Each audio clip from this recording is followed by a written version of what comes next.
Kembali di berita utama, saudara, seorang saksi kasus Vina Cirebon kembali angkat bicara untuk membantu menguak fakta kematian Vina dan Eki. Suroto, seorang satpam, bahkan mengaku ikut melakukan pertolongan hingga ke rumah sakit. Udah nggak jawab sama sekali. Suroto, seorang satpam, mengaku saat itu berada di TKP flyover Jalan Talun usai mendapat kabar adanya kecelakaan. Ia melihat kondisi kedua korban ditemukan dengan sejumlah luka, diduga bekas penganiayaan dan bersimbah darah. Saat ditemukan, korban Eki sudah meninggal dunia. Sementara itu Vina saat itu sempat meminta pertolongan. Iya, pakai benar ini. Sekarang dipanggil Eki apa siapa? Nah, ini yang laki. Banyak, darah itu banyak dan ngalir ke. Dari mana? Dari kepala, dari badan, dari mana? Nah, pokoknya sekujur tubuh itu dulu tuh banyak lukanya, Pak. Dari dua korban itu? Dari dua korban itu. Saya langsung fokus ke perempuan. Karena dia minta tolong tuh. Iya deh, aku bilang sabar ya, mobilnya lagi meluncur ke sini, nanti dibawa ke rumah sakit. No. Iya tolong. Gak lama kemudian mobil itu datang, baru kita evakuasi ke rumah sakit Gunung Jati. Itu ngangkat korban itu juga bertiga aja sama anggota polisi dan saya. Untuk mengetahui cerita selengkapnya, saudara, dari saksi Suroto ini sudah bergabung bersama kami di Kompas TV. Selamat malam, Pak Suroto. Pak Suroto, Anda menjadi saksi waktu itu dan sempat melakukan pertolongan terhadap kedua korban, baik Vina maupun Eki.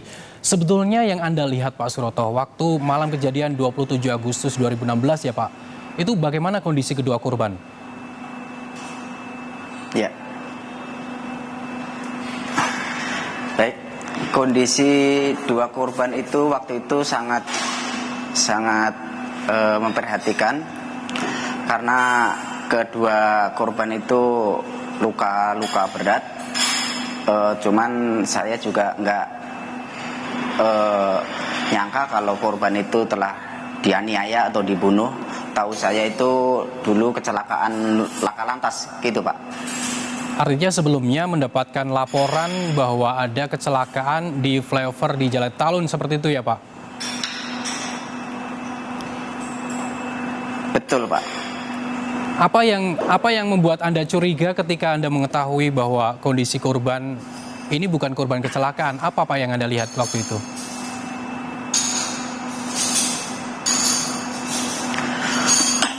Dan kulihat waktu itu tuh saya pertama datang sampai ke lokasi itu.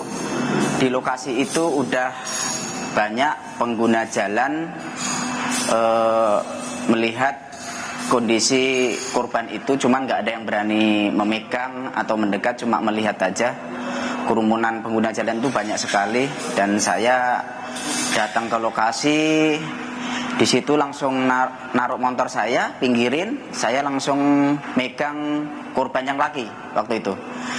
Habis megang yang laki karena korban laki itu sudah tidak menjawab, tidak ada pergerakan. Jadi saya tinggalin, saya fokus ke perempuan yang minta tolong, Pak.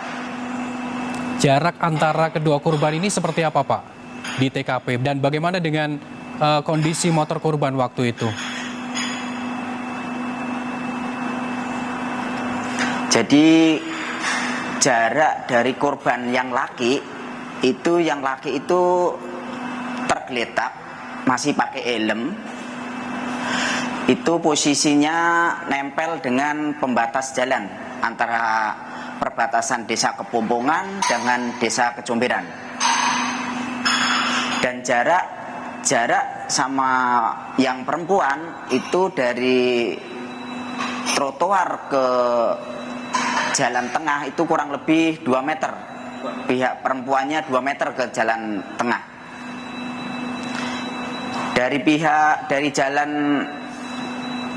Dari yang perempuan sama motor itu jaraknya kurang lebih 6 meteran. Bapak sempat melihat, Pak Suroto, bagaimana kondisi motornya kalau misalnya waktu awal dikasih tahu atau diberikan laporan ke Pak Suroto kecelakaan, kondisinya sepeda motor itu apakah mengalami kerusakan atau seperti apa, Pak? Tidak, motor tidak ada kerusakan, masih layak pakai, Pak. Masih layak pakai ya? Pak, waktu itu Pak Suroto itu posisinya di mana ketika mendapat laporan? Posisi saya itu tiap sore itu ada di Polsek Talun.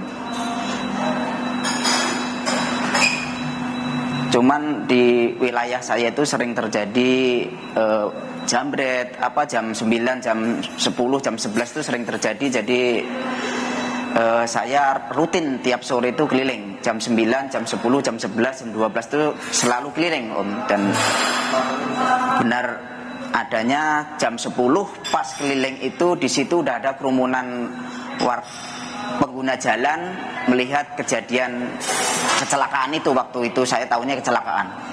Artinya waktu itu pada saat tahun 2016 itu, saya ingin memastikan Pak Suroto ini sebagai petugas keamanan, security atau seperti apa, Pak? Bukan, saya waktu itu perangkat desa. Oke, Pak Suroto akan menceritakan bahwa pernah menolong dan juga melihat kondisi Vina dan Eki waktu itu. Pak Suroto pernah memberikan keterangan ini kepada polisi.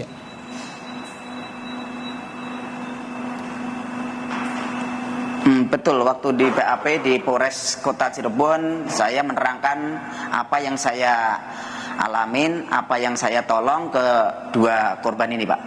Itu tahun 2016 atau tahun ini diperiksa lagi, Pak?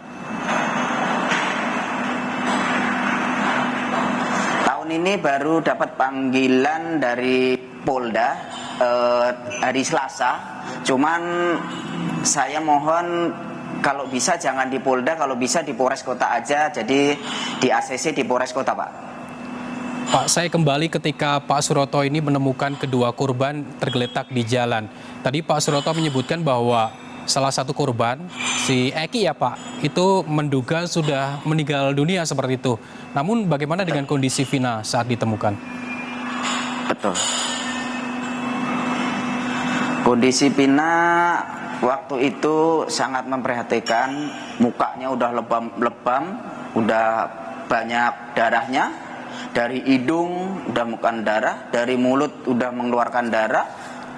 Karena posisi waktu itu kurang jelas, terangnya itu kalau kena lampu mobil dan lampu motor, Pak. Saat itu Pak Suroto datang ke situ melakukan pertolongan, sudah ada aparat polisian yang datang ke situ dan membawa ke rumah sakit.